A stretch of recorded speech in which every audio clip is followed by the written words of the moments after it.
Barishal Sherebangla medical college হাসপাতাল সহ সারা দেশে স্বাস্থ্য খাতে অব্যবস্থাপনা, রোগীদের ভোগান্তি ও হয়রানির বিরুদ্ধে ব্লকেট কর্মসূচি করেছে ছাত্র জনতা।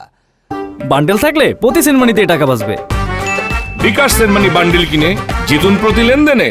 সকালে নথুল্লাবাদ বাস টার্মিনাল এলাকায় মহাসড়ক অবরোধ করে আন্দোলনকারীরা। এতে ঢাকার সঙ্গে বরিশাল সহ দক্ষিণাঞ্চলের ৬ জেলার যানবাহন চলাচল বন্ধ হয়ে যায়। আন্দোলনকারীরা জানান, দীর্ঘদিন ধরে সরকারি হাসপাতালে সিন্ডিকেটের কারণে মানুষ চিকিৎসা সেবা থেকে বঞ্চিত হচ্ছে। স্বাস্থ্য খাতের এই সিন্ডিকেট ভাঙতে হবে।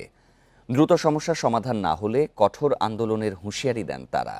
পরে প্রশাসনের আশ্বাসে ৩ ঘণ্টা পর সড়ক থেকে অবরোধ তুলে নেয় আন্দোলনকারীরা।